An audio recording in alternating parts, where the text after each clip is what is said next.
తీసుకున్నాను. దాన్ని ఇలాగా మెత్తగా దంచుకొని కొన్ని జస్ట్ వాటర్ పోసుకొని పొయ్యి మీద పెట్టుకుందాం.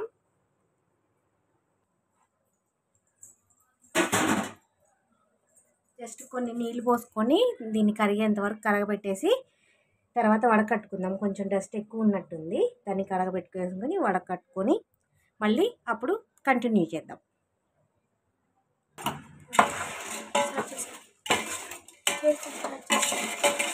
ఇది కరిగేంత వరకు కరగబెట్టేద్దాం. ఇలా బెల్లంని కరిగిన తర్వాత వడకట్టుకోవాలండి. చాలా డస్ట్ ఉన్నట్టుంది.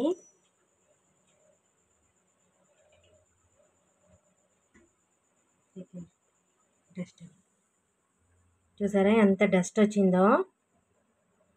ఇలా వడకట్టుకోవడం వల్ల బెల్లాన్ని అందులో డస్ట్ పార్టికల్స్ ఏమైనా ఉంటే పోతాయండి.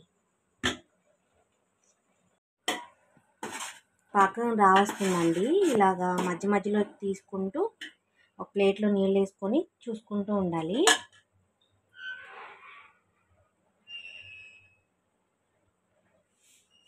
ఇంకా రాలేదు పాకం.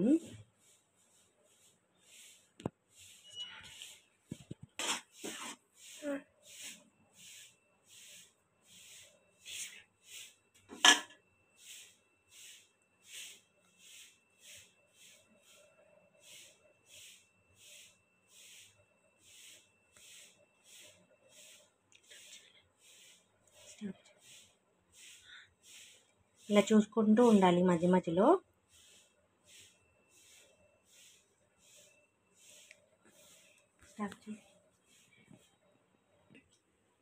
ఇలా వచ్చిందండి ఉండ చుట్టేలాగా. ఇప్పుడు పాకం రెడీ అయింది.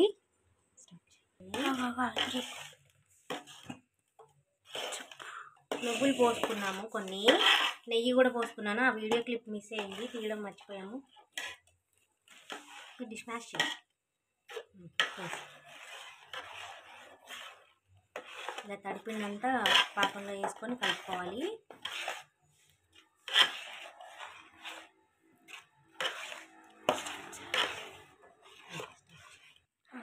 ఇలా మొత్తం కలిసేలా కలుపుకొని కొంచెం దానిపైన మళ్ళీ నెయ్యి వేసుకొని ఇప్పుడు అరిసెలు చేసుకుందాం. ఈ స్టేజ్లో ఉండాలి. ఇగో ఇలాగా ఇలా పడుతుందంటే అరిసె వస్తుందని అర్థం.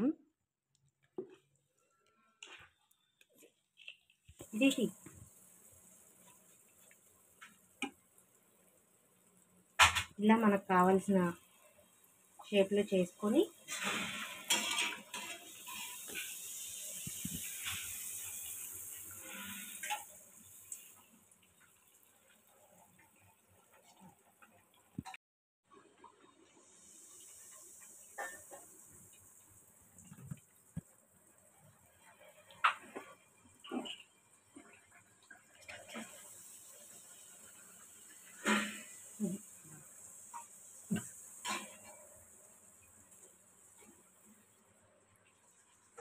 చూసారా ఎలా పొంగుతున్నాయో. పాకం మంచి కుదిరితే ఇలా పొంగుతాయి అన్నమాట.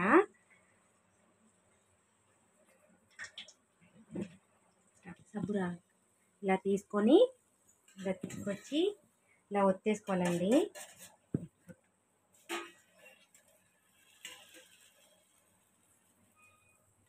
ఎక్స్ట్రా ఆయిల్ అంతా కిందకి వచ్చేస్తుంది.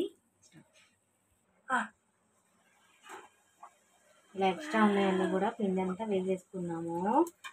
చూడండి ఎలా పొంగుతున్నాయో. మాకు అరిసెలు అంటే చాలా ఇష్టం అండి, మా ఫ్యామిలీలో అందరికీ కూడా.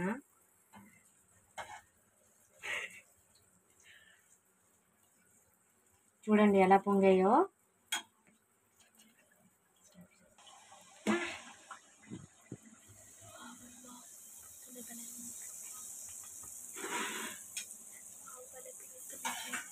వావ్, భలే పొంగుతున్నాయి ఫ్రెండ్స్. మా వీడియోస్ కనుక మీకు నచ్చితే లైక్ చేయండి, షేర్ చేయండి, సబ్స్క్రైబ్ చేసుకోవడం మర్చిపోవద్దండి. నన్ను సపోర్ట్ చేయండి ఫ్రెండ్స్. చూడండి ఎంత ఈజీగా అయిపోయాయో. చేయటం రావాలే కానీ ఫ్రెండ్స్, చాలా ఈజీ. పాకం ఒక్కటే కష్టము. మా వీడియోస్ కనుక మీకు నచ్చితే లైక్ చేయండి, షేర్ చేయండి, సబ్స్క్రైబ్ చేసుకోవడం మర్చిపోవద్దండి. నన్ను సపోర్ట్ చేయండి. Bye friends.